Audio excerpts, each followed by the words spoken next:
Welcome, guys, to the first episode of Reading Viral Books, where I read viral TikTok and BookTube books and let you know if it's a wreck or a wreck.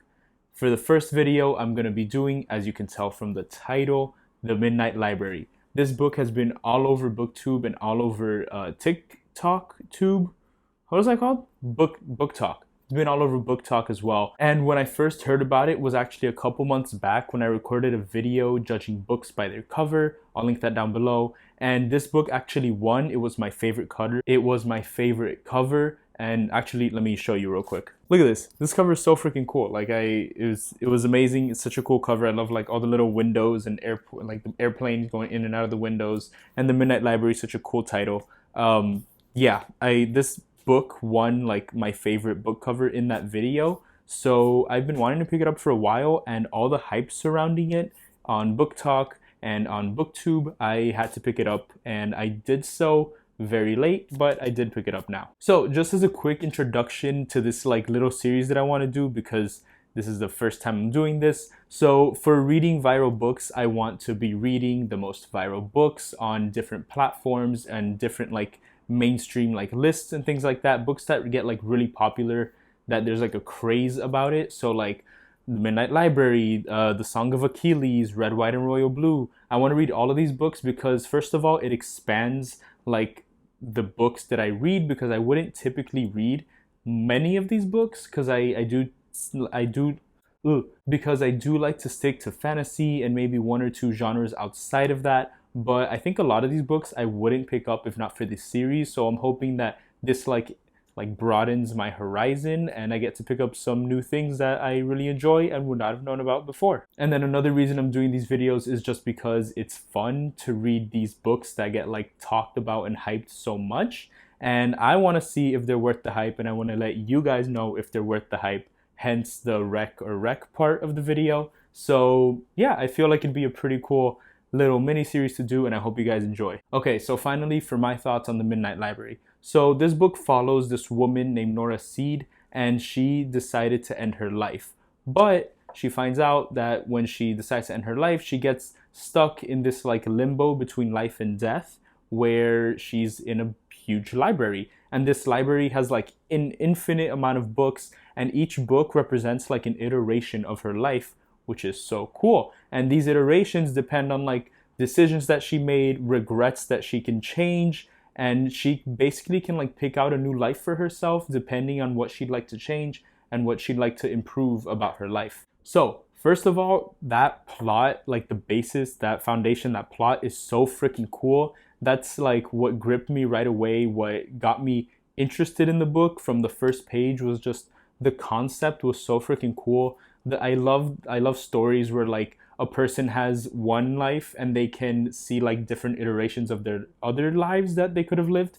And so this was really freaking cool, especially since she lives so many different lives through this Midnight Library. It was just really, really an interesting plot device, and it was a great way to convey a lot of the themes and the lessons that you learn in this book that I'll get to in a second. But yeah, I think that the way that this was done very, very well. I don't think we lingered on any one story for too long, on any one life iteration. And so everything felt really fast paced. And actually I read this with a couple friends, and one of them said that it did feel a little choppy at times, but I think I'll have to disagree with that, because I like how fast paced it was, how it switched from one life to another pretty quickly, because that way we got to see a lot more iterations of Nora Seed's life, which I found really interesting, and it kept up the pace of the book. And so with the main plot of the story being that Nora Seed explores many different iterations of her life,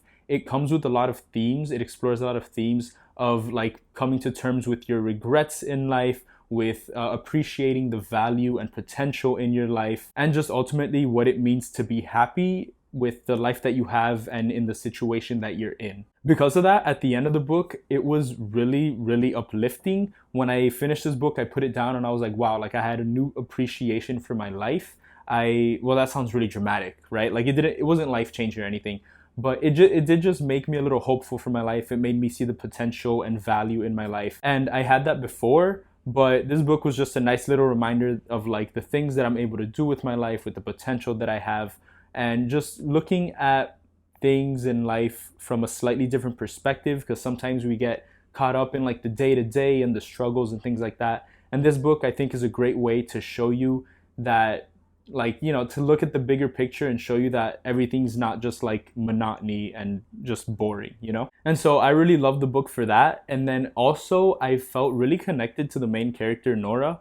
I feel like going through her struggles, we get to see all the struggles that she goes through, the different parts of her life where she's like maybe unsatisfied or wish that she had done something a little bit differently, where the relationships of her life are suffering a little bit. Relationships not just with like a life partner, but with her family and her siblings and her friends. And you really get to go through all of these struggles alongside Nora, and you get to go through these struggles alongside her when she's going through these different iterations of her life, which was really cool to see. And really, you feel for her, like you feel really connected with her by the end of the book, or at least I did. And I really like that. I felt like the character was really well written, and I feel like a big part of that was because we got to go through her struggles so many times in so many different lives. Now, one quick downside that I did have for this book was that, like, it didn't happen too often. It wasn't that bad, to be honest. I wrote it down because it irked me in a point or two during the book,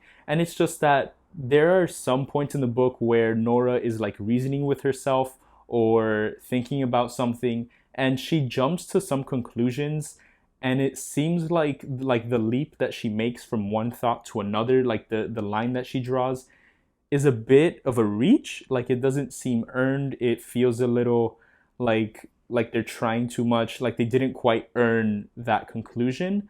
But it was just like a little point here and there.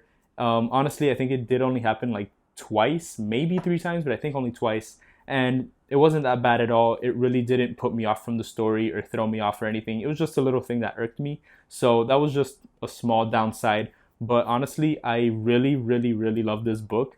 This was a great read. I had so much fun with it. It was really quick. It was so uplifting. It was a great conversation starter. We got to talk about it a lot in my book club, and it was just a really great read. So I think you guys can tell with my gushing about it for the past, I don't know how long it's been, you can tell that this is definitely going to be a wreck. Great story, very well written, really interesting plot device, and I hope that you guys enjoy it. Let me know if you've read this book before, if you've never read it and you're looking forward to reading it. What'd you think about my thoughts on it? What'd you think about the book?